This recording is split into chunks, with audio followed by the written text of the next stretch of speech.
here to introduce to you the greatest D&D podcast you may have not heard about, unless you have heard about it, but pipe down, your opinion doesn't matter here.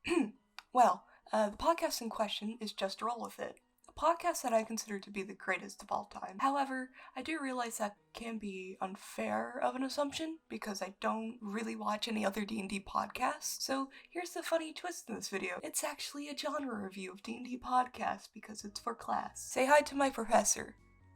He's probably watching. So, what that means is that I'm going to explain to you the genre of D&D podcasts. However, it's going to be through examining how Just Roll With It does the tropes better than its contemporaries. First, my process for making this video is that I watched the first episode of each campaign from these select campaigns, except for Just Roll With It, because I'm currently at episode 77. My first consensus is that only Fantasy High was interesting, because opposed to unedited stream clips, Just Roll With It and Fantasy High have editing, and that kinda keeps it more engaging. They do it by the effective use of character roleplay, where they get into character like many of the other podcasts. However, in comparison to Critical Role, while that podcast does have its funny moments, they're a lot sparser because the campaigns they have are far more serious. Just Roll With It cannot have a serious moment ever. The players are constantly doing bits. Sample of this is in the episode A Grim Finale. A serious fight turns fairly silly because of the bit. The players deciding to call 12-foot vampire sorcerer their father because they got charmed by him. Another part of the roleplay aspect is character voices. While there is not much to say about Just Roll With It, there is an interesting thing that Tales from a Stinky Dragon does, and that is inviting watchers to voice the NPCs in the show.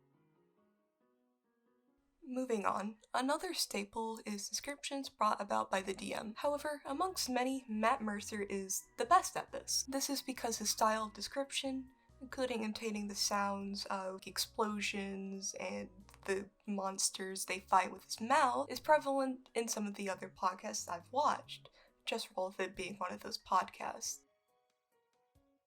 Combat also has a lot of description in it. However, with the character roleplay, there's not a boring moment in Just Roll With It. However, all the others tend to drag on a bit.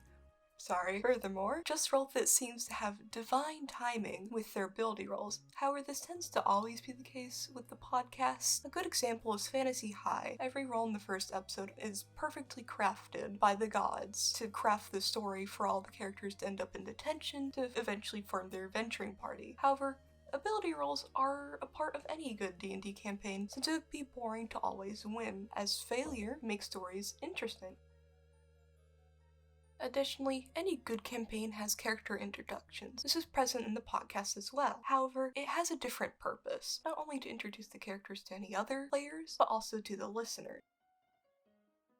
However, in contrast, there's a varying part of the podcast, that being the inciting quest or first quest. Some have this quest that will eventually lead into the plot and then the big bad evil guy, or it's implied that'll happen in the next episode, like with Fantasy High. Just Roll With It doesn't exactly do this though. While they encounter different obstacles, it's not necessarily by choice, it's very random. This gives the listeners more time to fall in love with the characters. Just Roll With It does eventually get a plot or direction, but it's around episode 31 in the Paramount tournament arc when they meet another character that one of the player characters know. As I've examined the genre of D&D podcasts, there has been a realization. All these things are things that can make a great D&D campaign amongst friends. That maybe the genre itself is only defined by the fact that it's being recorded, or that they constantly reference the audio listeners. However, in the end, I guess that I just gotta roll with it.